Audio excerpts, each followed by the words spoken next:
So இந்த வீடியோவில் ஆர்ஆர்பிபிஓக்கான overall analysis பார்க்க போகிறோம். 4 ஸ்லாட்டுமே எப்படி இருந்துச்சுன்னு பார்க்குறதுக்கு முன்னாடி நம்மளோட புக்ஸ் வேணும் அப்படின்னா நீங்கள் ஆர்டர் பண்ணிக்கோங்க. ஆல்ரெடி வாங்கினவங்கள்ட்ட கேட்டு ஆர்டர் பண்ணுங்கள். பேங்க் எக்ஸாம்க்கானே ப்ரிலிம்ஸ் அண்ட் மெயின்ஸ்னு ரெடி பண்ணியிருக்கோம். கீழே இருக்க வாட்ஸ்அப் நம்பருக்கு அது நீட் புக் அப்படின்னு சொன்னீங்கன்னா 4 டேஸில் உங்கள் வீட்டுக்கே இந்த புக்ஸ் வந்துடும். அதே மாதிரி உங்களோட வீடியோ கோர்ஸ் மாக் டெஸ்ட் வேணும்னாலும் நம்ம ஆப்பில் வந்து நீங்கள் வந்து ஜாயின் பண்ணிக்கலாம். அதே மாதிரி 2.0 அப்படின்னு சொல்லிட்டு ஒரு நியூவாக மெயின்ஸுக்குனே நம்ம நெக்ஸ்ட் வீக் லான்ச் பண்ண போகிறோம். அது என்ன அப்படின்னு சொல்லிட்டு நீங்கள் அப்கமிங் வீடியோஸில் பார்த்து தெரிஞ்சுக்கோங்க. சரி, ஃபஸ்ட்டு வந்து இன்றைக்கி வந்து எப்படி இருந்துச்சுன்னு எக்ஸாம் பார்க்கலாம். ஸோ காலையில் வந்து பார்த்திங்கன்னா எப்பயும் போல் வந்து ஃபஸ்ட்டு ஸ்லாட்டில் வந்து நிறைய பேர் வந்து பார்த்திங்கன்னா ரீசனிங் வந்து நல்லா பண்ணியிருந்தாங்க. ஒரு 35 அபோவ் வரைக்கும் போடுற மாதிரி இருந்திருக்கு ரீசனிங்கில். ஆனால் ஆப்டி பார்த்திங்க அப்படின்னா ஒரு 22, 23 அந்த ரேஞ்சில் தான் போடுற மாதிரி இருந்திருக்கு. இன்றைக்கி நடந்த ஸ்லாட் 1 ஆகட்டும், ஸ்லாட் 2 ஆகட்டும், ஸ்லாட் 3 ஆகட்டும், ஸ்லாட் 4 ஆகட்டும், ரீசனிங் வந்து நம்ம எப்படி சொல்லலாம் அப்படின்னா ஓகே பரவாயில்லப்பா, ஒரு 30 அபோவ் 35 வரைக்கும் போடுற மாதிரி இருந்திருக்கு. ஒரு சில நல்லா படிக்கிற பசங்கள்லாம் பார்த்தீங்கன்னா 40 வரைக்கும் நெருக்கி போட்டிருப்பாங்க. இன்றைக்கி ஸ்லாட் 3 கூட ஒரு பொண்ணு பேசியிருந்தாங்க, 40 போட்டேன் அப்படின்னாங்க. ஆனால் அவங்க யாருன்னு பார்த்தீங்கன்னா போன வருஷமே அவங்களாம் ஆர்ஆர்பி கிளர்க் இன்டர்வியூ வரைக்கும் போன பசங்க, கிளியர் பண்ண பசங்க, இன்டர்வியூ வரைக்கும் போன பசங்க. இவங்கெல்லாம் பார்த்தீங்கன்னா ரீசனிங்கில் வந்து ஒரு 40 வரைக்கும் போட்டிருக்காங்க. காலையிலையுமே பார்த்தீங்கன்னா ஒரு சில பேர் 40 போட்டிருக்காங்க. அதுக்குன்னு வந்து எல்லாராலையுமே 40 போட முடியும்னு சொல்லலை. அந்த ஓரளவு அந்த ரீசனிங் ரொம்ப ஸ்ட்ராங்காக இருக்கவங்க, நிறைய ப்ரிலிம்ஸ்லாம் பார்த்தவங்க வந்து 40 போட்டிருக்காங்க. பட் நம்ம அந்த ஆவரேஜாக இருப்பாங்க தெரியுமா, மாட்ரேட்டாக இருக்கவங்க, அவங்க தான் நம்ம பார்க்கணும். ஸோ அவங்க வந்து ரீசனிங்கில் வந்து ஒரு 32 வரைக்கும் போட்டிருக்காங்க. ஆப்டி பார்த்தீங்கனாலுமே அந்த 40 போட்ட ரீசனிங்கில் ஆப்டி போட்டவங்க அவங்க என்ன பண்ணியிருக்காங்கன்னா 18, 14, 15 இந்த ரேஞ்சு தான் போட்டிருக்காங்க. இப்போ ஸ்லாட் 3யுமே பார்த்தீங்க அப்படின்னா ஆப்டி வந்து ரொம்ப கஷ்டமாக இருந்திருக்கு. இப்போ காலையில் ஸ்லாட் 1 கூட ஓகே, ஒரு டிஐயோ ஒரு 2 டிஏ அட்டன் பண்ணுற மாதிரி இருந்திருக்கு. பட் இங்கே பார்த்தீங்கன்னா ஸ்லாட் 3ல கேஸ்லெட்ஸ் ஈஸியாக இருந்திருக்கு, 2 டிஐயுமே கஷ்டமாக இருந்திருக்கு. ஸ்லாட் 3லாம் ஆப்டியில் நீங்கள் எவ்வளோ இது பண்ணாலுமே ஒரு 18, 17 தான் போடுற மாதிரி இருந்திருக்கு.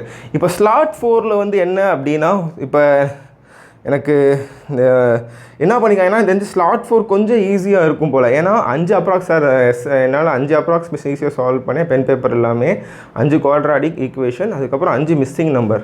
ஏன்னா ஸ்லாட் 4 மட்டும் எல்லாத்துலேயும் மினிமமாக ஒரு 4 கொஸ்டின் வந்திருக்கு போல். ஸ்பீட் மேக்ஸ் அப்படின்னு சொல்கிற போல்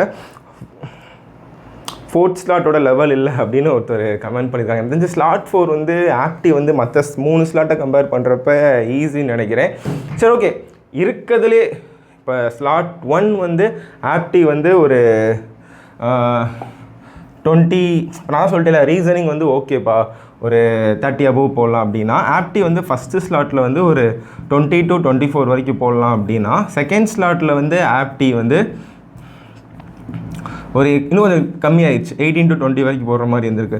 தேர்ட் ஸ்லாட்டில் பார்த்தீங்க அப்படின்னா ஆப்டி வந்து இன்னும் கொஞ்சம் கொடூரமாக்கிட்டாங்க, ஒரு 14, ஒரு 15 to 18, 19 போடுற மாதிரி இருந்திருக்கு. ஃபோர்த் ஸ்லாட் வந்து அகைன் கொஞ்சம் ஈஸி பண்ணி ஃபஸ்ட் ஸ்லாட் மாதிரியே கேட்டிருக்காங்க. ஸோ இதான் வந்து ஆப்டியில் நடந்திருக்கு. இப்போ ரீசனிங் பொறுத்த வரைக்கும் நீங்கள் 4 ஸ்லாட்லேயுமே எடுத்தீங்கன்னா கூட ஓரளவு 30 அபோவ் வந்து பண்ணுற மாதிரி இருந்திருக்கு.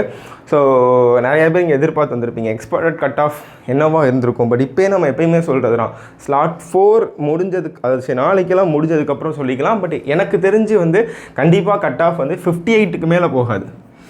நம்ம எப்பயுமே சொல்லுவோம் இல்லையா, இந்த ரேஞ்ச் இருக்கும், இந்த நம்பர் இருக்கும் அப்படின்னு. அது வந்து நம்ம நாளைக்கு எக்ஸாம் முடிஞ்சதுக்கப்புறம் சொல்கிறேன். இப்போதைக்கு பார்த்தீங்கன்னா கண்டிப்பாக கட் ஆஃப் வந்து கண்டிப்பாக 58 அபோவ், கண்டிப்பாக 60 அபோவ்லாம் போகிறதுக்கு வாய்ப்பே கிடையாது. பிகாஸ் ஆப்டி வந்து செய்யப்பட்டிருக்கு. அதே மாதிரி இந்த ஸ்லாட் 3 வந்து எனக்கு ஆப்டியில் வந்து ரொம்ப செஞ்சுருக்காங்க, ரொம்ப கஷ்டமாக இருந்துச்சு அப்படின்னு நீங்கள் ஃபீல் பண்ணீங்க அப்படின்னா உங்களுக்கு நார்மலைசேஷன் அப்படிங்கிற ஒன்று இருக்கும். நார்மலைசேஷன் அப்படின்னா உங்கள் ஸ்லாட் கஷ்டமாக இருக்கிற பட்சத்தில், இப்போ நீங்கள் உங்கள் ஸ்லாட் வந்து ரொம்ப கஷ்டம், என்னால் 50 தான் போட முடியுது அப்படின்னா கண்டிப்பாக உங்களுக்கு அந்த கிரேஸ் மார்க் அப்படி கொடுத்து உங்கள் ஸ்கோர்லேருந்து ஒரு 53, 54 அப்படின்னு போடுவாங்க. இது எல்லா எக்ஸாம்லேயும் நடக்கிறது தான். இது வந்து நிறைய பேர் புதுசாக இருக்கும், தெரிஞ்சுக்கோங்க. ஒரு உங்கள் ஸ்லாட் ஈஸியாக இருந்துச்சு அப்படின்னா அந்த ஸ்லாட்டுக்கு ஏற்ற மாதிரியே உங்களுக்கு மார்க் வரும். உங்கள் மார்க்லேருந்து கம்மி பண்ண மாட்டாங்க. ஓகேவா? ஸோ இதாங்க. ஸோ இந்த வீடியோ நிறைய பேருக்கு ஷேர் பண்ணுங்கள். இந்த வீடியோ கீழேயே உங்களோட அட்டெம்ப்ட் வந்து என்னென்னு கமெண்ட் பண்ணுங்கள். நிறைய பேர் கட் ஆஃப் என்ன எவ்வளோ ப்ரெடிக்ட் பண்ணுறீங்க அப்படிலாம் கேட்குறீங்க இல்லையா, அதுக்கு நீங்கள் நிறையா வந்து கம்யூனிட்டி போர்டெலாம் ஓட் பண்ணியிருந்தீங்க.